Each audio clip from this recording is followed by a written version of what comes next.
Hey there guys, and welcome to the second entry in this all-new Top 10 Strongest Trainer series. In the last video, we looked over the water type, and boy did I not realize how good we had it with that one. There were at the very least 10 different trainers that we could go with in that video, thanks to the abundance of water trainers throughout the franchise. Now, unfortunately for us, there aren't that many electric trainers. So let me explain how this list is going to go. There will be repeated trainers. For instance, Volkner will appear on the list twice with two entirely different teams. This will happen with a few other trainers as well, and it's just due to the nature of how few electric-focused trainers there are. I'm sure this will happen with other lists in the future as well, but we're gonna make the best of it each time. That said, I'm officially banning you guys from suggesting the fairy type. I'm going to do a special video for that at the end of this series. So go ahead and suggest any other typing you'd like to see for the next vid. With all that out of the way though, let's get into the list.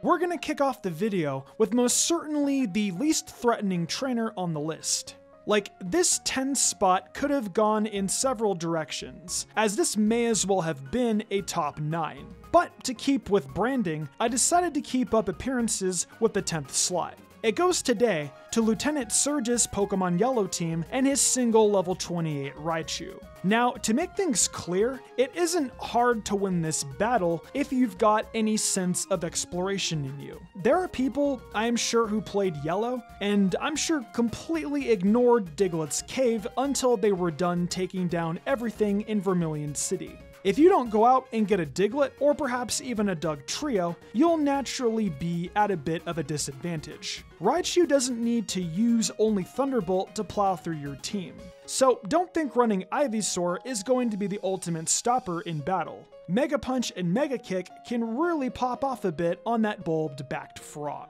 Though, for the most part, an intelligent player with some intuition will easily grab a hold of a ground type and help take down Raichu with ease. So it's definitely not a difficult challenge, but it's the lucky choice today opening our list.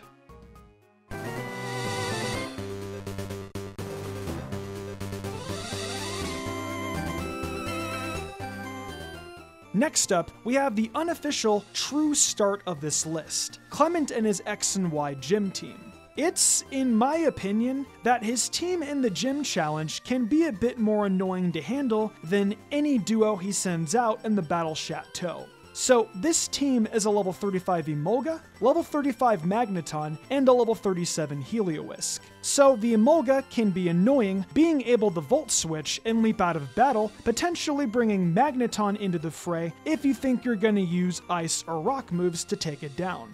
As for Magneton, it's actually not that much of a pushover. Thunderbolt and Mirror Shot can do some damage, definitely. If you go into battle with Chestnut on your team, between Magneton and Emolga, there actually are moves that can do some decent damage. Heliolisk is like one of the least threatening aces ever though. Speaking of ground types, as you'd expect, there are some options for them prior to facing off with Clement. Dugtrio, Trapinch, and Gible are all hanging around, and thus can help you make your team solidified enough to take down Clement with some ease. However, Heliolisk does still have that Grass Knot, I guess, and Emolga isn't affected by ground type moves, so I guess there is some strategy still needed. Clement is surely easy, but still requires just a little bit of thinking to knock off entirely.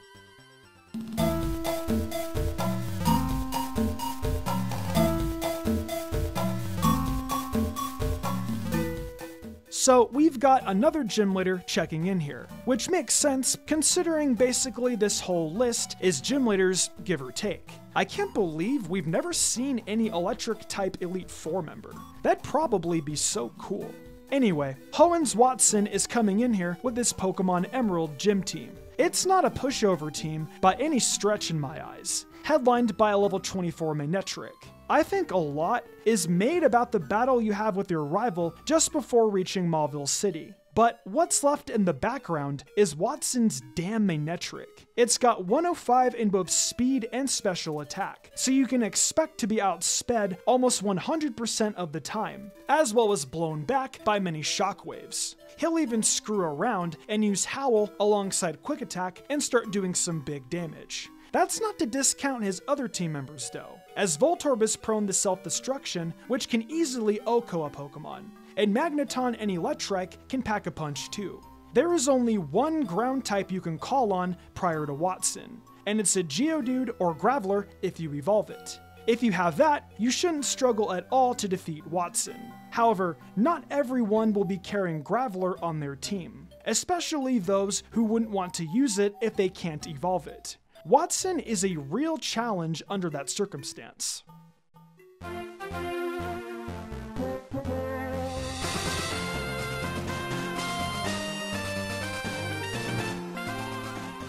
We're gonna move on to an interesting battle now, the only one that comes our way as a title defense battle.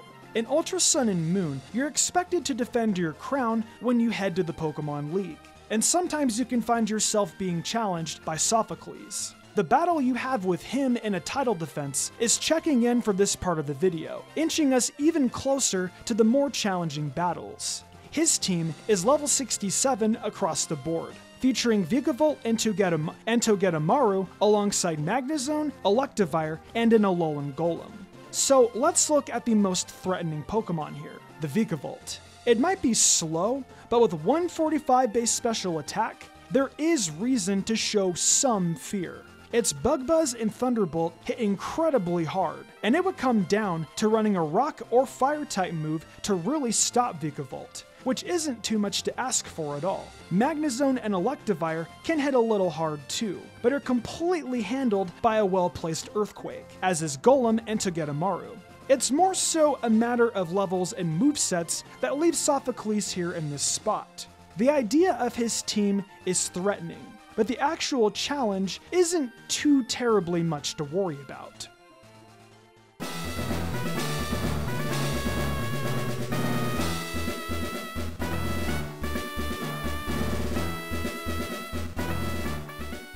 Now we're getting into the battles that start to feature some items and a bit of competitive flair. We close out this half of the list with the BDSP rematch team of Volkner. His team is up on screen right now, and I'm sure the first Pokemon to really leap out at you is, that's right, Pelipper. It's got Drizzle and the Damp Rock, so you're already dealing with the potentially annoying set of circumstances. It won't be missing Hurricanes, and it can even U-turn out to make sure your well-placed Thunder doesn't take it out right away. So with the water flowing in this battle, guess what? Volkner's got 4 Pokemon that can all bust off of Thunder and not miss, doing massive damage to your team. Luxray has a nice moveset for coverage, and Lantern obviously is a threat to switch in if you think you've got Pelipper right where you want it. I'd also like to take this entry to talk a little bit about Volkner's Battle Tower team that features Pokemon like Zapdos, Swampert, and Rotom Wash. There are some real annoyances in there too, though I could see his rematch team providing a bit more of a hard time, especially with more casual players. It's both a very accessible battle and a challenging one, closing out the first half of the list very nicely.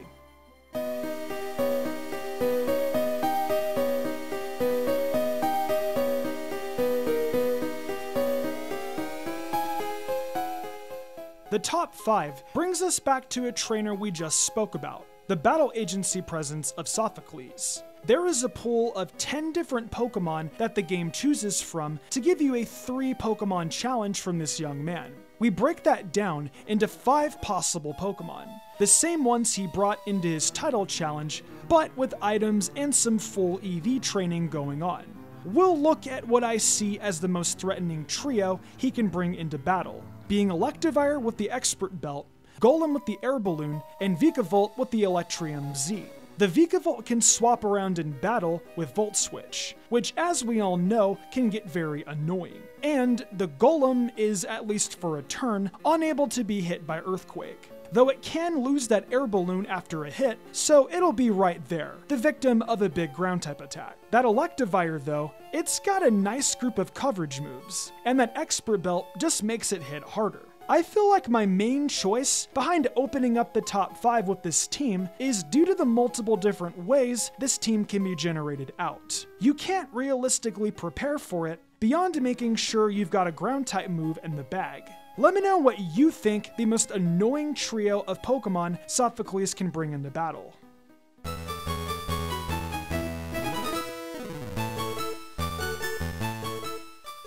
Just missing the top 3, we have Watson making another appearance on today's list, this time being his type expert team from the Pokemon World Tournament. This team consists of his ace Pokemon Manectric, Magnezone, Electrode, Rotom Wash, Ampharos, and Raichu. Now, Manectric is not a bad Pokemon by any means, sporting a respectable 105 in special attack and speed. It might not have the largest move pool to work with, but I think that's okay, as it's always about how you use what you've got. Status moves like Double Team and Thunder Wave make for a really annoying type combo that slows you down from attacking and retaliating, while Manectric pummels you with the powerful Thunderbolt or Flamethrower, all while being boosted by Life Orb. You get a little bit of that with most of his team, as a matter of fact. Magnezone with its decent stats, the resistances courtesy of its steel typing, all coupled with powerful stab, toxic stalling capabilities, and recovery with leftovers. Then there's Rotom Wash, being a menace that many people know very well. Wide Lens to increase the accuracy of Hydro Pump and Thunder, Will-O-Wisp to burn, and Hex to further increase the damage of its devastating stab moves. Even Raichu and Electrode can be a little irritating, with both of them having Swagger and Static as a possible ability. Finally, there's his only to-the-point kick-your-butt Pokemon in Ampharos. Expert Belt to boost super effective moves, and the probability of that is high considering its diverse move pool of Fire and Thunder Punch, Bulldoze, and Brick Break. Just an absolutely annoying team that requires you to have a fast special attacking Pokemon with decent coverage if you want any chance of surviving.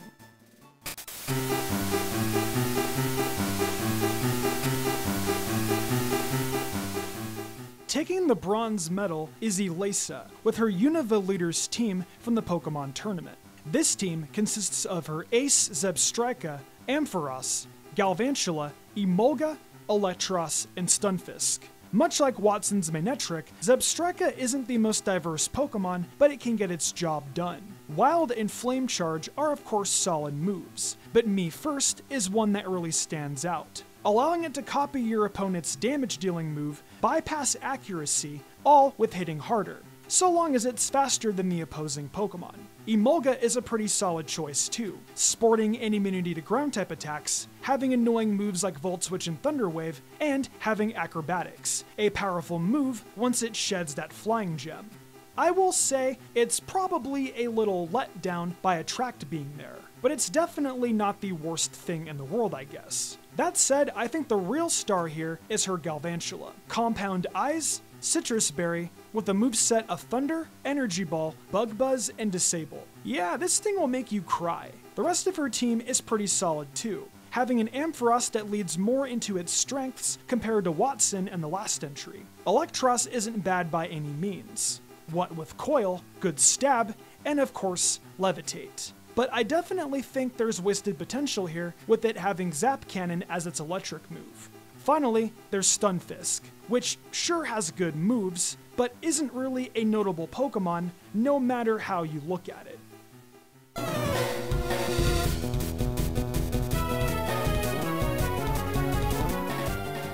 In the penultimate spot, we have Lieutenant Surge returning once again with his Kanto Leaders team for the Pokemon World Tournament. I guess America isn't always #1 in everything. Ha, Mr. Lightning Lieutenant.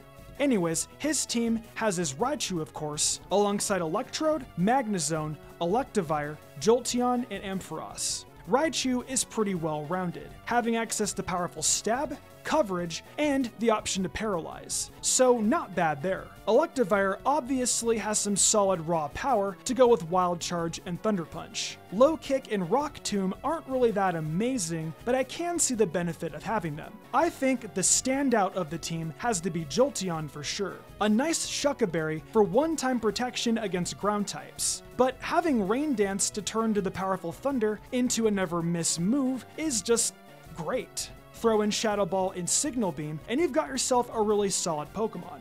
Electrode kind of does the same thing, just much worse if I'm being honest. Not much to say about Magnezone that hasn't already been said before, but that last spot in Ampharos, while not being horrible, is definitely the worst of the last 3 iterations that we've seen of it. That said, Lieutenant Surge shows big power with a combo of Raichu, Jolteon, and Electivire, and more than deserves his silver medal.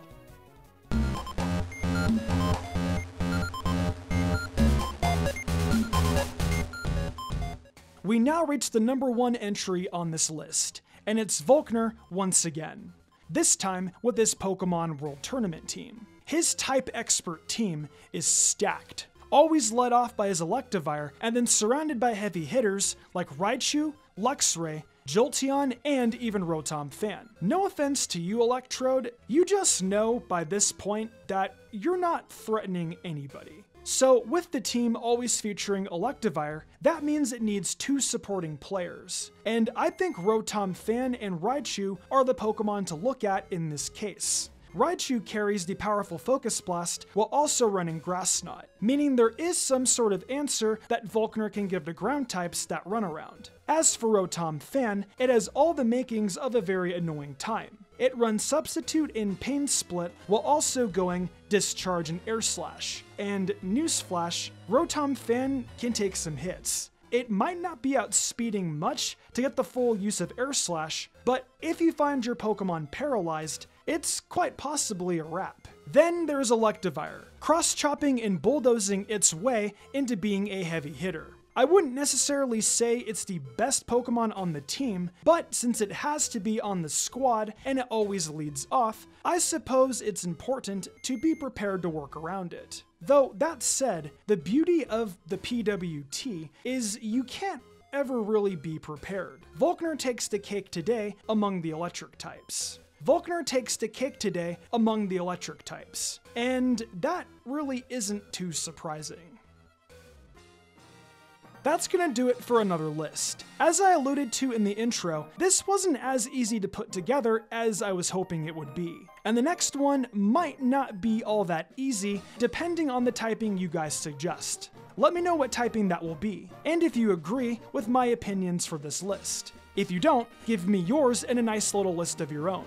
Thanks for watching, and with that, I'll see you next time. Welcome back to the outro, folks, your favorite part of the video. Thank you for enjoying another Mystic Umbreon video. We made it through the end of the 8th generation, and now we begin the long trek into late 2022 where Pokemon Scarlet and Violet await us. It's a whole new world we'll live in, but we still gotta catch them all. However, there's still a ton of videos to do and experiences to have until then. If you're interested in more Mystic content, check out my TikTok and the Mystic Umbreon Shorts YouTube channel. If we get the 10K followers on TikTok, I'll be doing a viewer's choice video. If you like Genshin Impact, check out my Genshin channel Teibachinary. So if you all enjoyed, be sure to leave a like and subscribe for more. See you next time.